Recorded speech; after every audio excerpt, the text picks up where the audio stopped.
एक परिवार माँ पिता और उनकी मासूम बच्ची भगवान केदारनाथ के दर्शन के लिए निकले, लेकिन लौटकर कभी घर ही नहीं आए। हर साल केदारनाथ लाखों श्रद्धालु भगवान इंसान शिव को के एक बार ना पवित्र एक धाम जाना केदारनाथ के ही दर्शन के पड़ता लिए है। हिमालय की कठिन वादियों में पहुंचते, और ये यात्रा सिर्फ एक धार्मिक अनुष्ठान नहीं बल्कि आस्था, साहस और समर्पण का प्रतीक है। कुछ लोग पैदल, कुछ लोग घुड़सवार के चक्कर में, और कुछ लोग हेलीकॉप्टर की मदद से ये कठिन यात्रा पूरी करते हैं। लेकिन इस साल 15 जून 2025 को एक ऐसी दुर्घटना घटी जिसने परिवारों को उजाड़ दिया, बल्कि पूरे देश को भी गहरे शोक में डाल दिया। सुबह का समय था, मौसम की हल्की धुंध थी। एक हेलीकॉप्टर जिसमें 7 लोग सवार थे केदारनाथ से गुप्त काशी के लिए रवाना हुए।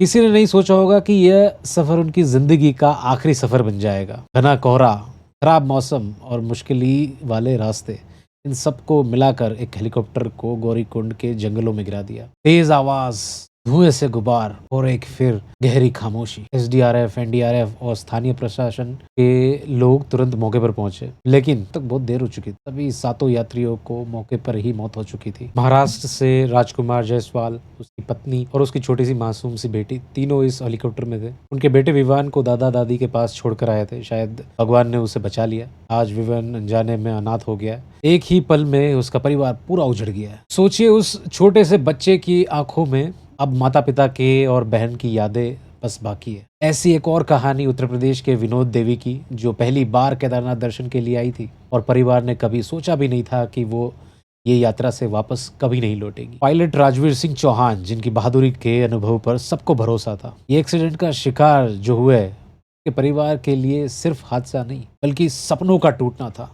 कि पत्नी, 2 छोटे बच्चे आज भी उनके लौटने का इंतजार कर रहे हैं। रेस्क्यू टीम ने पूरी कोशिश करी, बट मौसम जो है वो साथ नहीं दे रहा। तो वहां तक पहुंचना मुश्किल ही भी था। जब पहुंचे तो सब कुछ खत्म हो चुका। केदारनाथ एक तीर्थ स्थल नहीं बल्कि प्रकृति और आस्था का संगम है। यहाँ पर्यावरण और श्रद्धा की पवित्रता बनाए रखने के लिए बहुत सारी चीजें बैन है। प्लास्टिक, कैरी बैग्स, शराब, नॉनवेज का खाना, पटाखे, मंदिर परिसर में मोबाइल का फ़ोन का इस्तेमाल करना।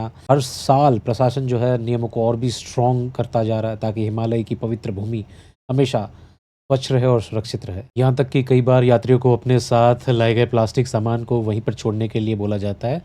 इसका उद्देश्य जो है बस सिर्फ और सिर्फ हिमालय के नाजुक जो इकोसिस्टम है उसकी रक्षा करना भी है। केदारनाथ ने पहले भी कई त्रासदियां देखी है। 2013 की बाढ़, जिसमें हजारों लोग मारे गए थे। प्रकृति की ताकत के आगे इंसान कितना भी तैयार हो, कई बार हार जाता है। इस हादसे ने एक और बार हमें याद दिला दिया है कि सुरक्षा नियमों का पालन करना, मौसम की जानकारी और धैर्य यात्रा में सबसे ज्यादा जरूरी है। आज कई घरों में मातम पस रहा है। कई माँ बाप अपने बच्चों को खो बैठे। कई बच्चे अपने माँ बाप को एक छोटी सी लापरवाही की वजह से, गलत फैसले से, या फिर पूरा जीवन जो है उनका खत्म हो गया। हमारे देश के अंदर परिवार ही सब कुछ होता है। सोचिए उन परिवार पर क्या बीत रही होगी जिन्होंने अपने सबसे करीबियों को खो दिया है। केदारनाथ की घाटियों में आज भी शांति है, लेकिन उस शांति में कई परिवारों का दर्द गूंज रहा है। हम प्रार्थना करते हैं कि भगवान केदारनाथ उन सभी आत्माओं को शांति दे और उनके परिवार को यह दुख सहने की शक्ति दे। यात्रा पर निकले तो सुरक्षा नियमों का पालन करें, मौसम की जानकारी ले, जल्दबाजी ना करें और प्रकृति का सम्मान करें। सुरक्षा नियमों का पालन करें और यही हमारा जो जीवन है बहुत ही अनमोल है। ओम नमः शिवाय।